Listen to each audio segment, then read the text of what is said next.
Change your surroundings. Change the speed of learning. That's the quiet engine of this chapter. The people and places around you are not neutral. They push you forward or pull you back. So here's the knife-edge question. Are your current surroundings built to make practice inevitable or to make avoidance effortless? If you want skills to stick, you can't wrestle distraction forever. You design it out. Imagine a clear desk, tools laid out, a phone out of reach, and a friend expecting a check-in. That's not luck, it's design. Today, you get to choose which world you step into. Peter Hollins writes practical, no-nonsense guides about how people actually learn. In The Science of Rapid Skill Acquisition, he maps the habits and choices that shrink months into weeks and weeks into days. The aim isn't shortcuts, it's smarter routes. And in a world smothered by noise, the message still matters. Your environment is a lever you can pull right now. This chapter comes after strategy, practice, comprehension, and stacking. Because even the best plan crumbles in a bad habitat. Social and physical surroundings shows that skill grows fastest when you engineer your space and your circle so that the right behaviors are easy, visible, and reinforced. This matters now because motivation is fickle, but design is dependable. Here's the core. Don't rely on willpower. Arrange the room and the relationships so that practice happens by default. When you align the physical cues and social pressure with your goal, momentum takes over. First, reduce friction and fix your defaults. The simplest environment wins. If you want to practice guitar, keep it on a stand within arm's reach, not zipped in a closet. If you want to code nightly, keep a dedicated workspace with your editor opening to the exact project you're building, not to a blank screen. Hollins' point is simple. Every extra step is a toll booth that charges motivation. Reverse it.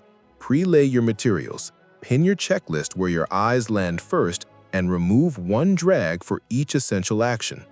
Then make the wrong thing harder. Log out of social media. Keep snacks out of sight. Silence notifications at the router, not just on the app. Apply it now. What's one tiny step you can remove between you and your first minute of practice? Second, use cues and rituals to lock in context. Skills are context-dependent. Your brain ties actions to places, objects, times, and even scents. When you keep a consistent practice corner, a consistent start time, and a small pre-practice ritual, a deep breath, a timer click, a page header, your mind learns this is the focus zone. Over time, the space itself does the heavy lifting. If you mix play and practice in the same chair with the same tab chaos, you blur lines and invite drift. Create a boundary, a different seat, a different browser profile, a notebook that only opens when you're learning. Apply it now.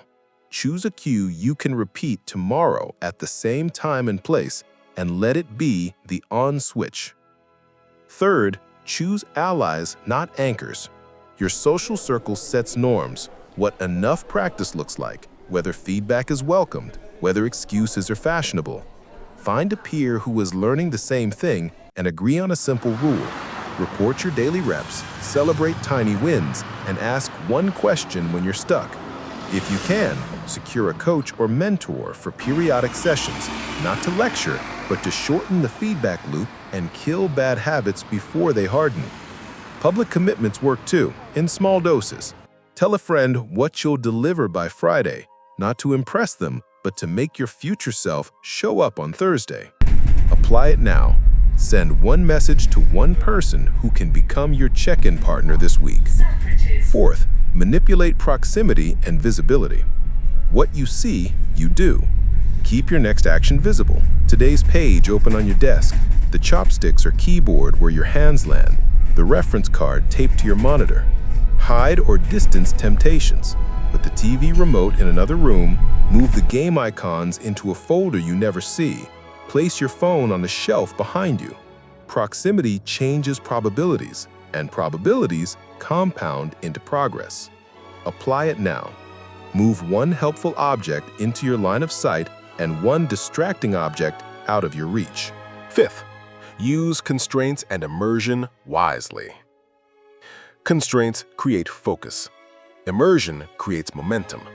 A small constraint, like a 25-minute timer, a limited tool set, or a rule that you can only use black and white sketches for the first draft, forces attention onto fundamentals instead of endless tinkering. Then schedule occasional immersion bursts, a Saturday morning sprint with headphones and a quiet library, or a mini retreat where you practice only one subskill. Alternating tight constraints with short immersions lets you advance faster than scattered, half-present hours. Apply it now.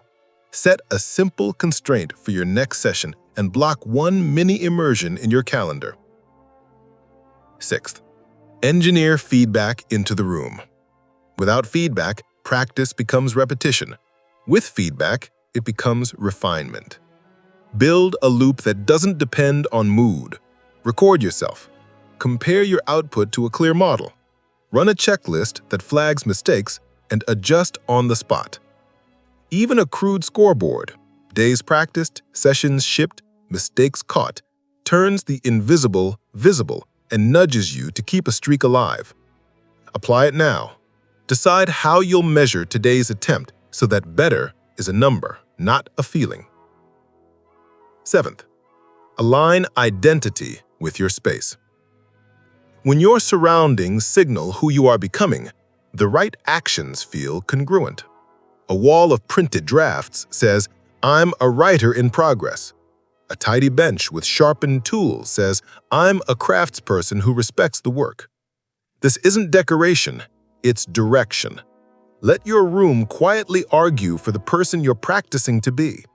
Apply it now. Add one visible artifact that represents the skill you're growing. Let's gather this. Your environment is not a backdrop, it's a co-teacher. Reduce friction so starting is automatic. Set clear cues and rituals so your brain knows it's time.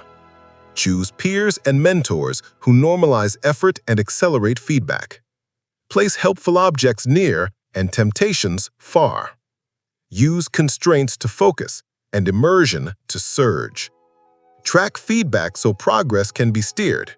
And let your space reflect your identity so every glance reminds you why you're here. When motivation fades, and it will, the room and your relationships will still be holding the lane for you. Here's your next move, and it starts where we began. That clear desk, that silent phone, that friend expecting you to show up.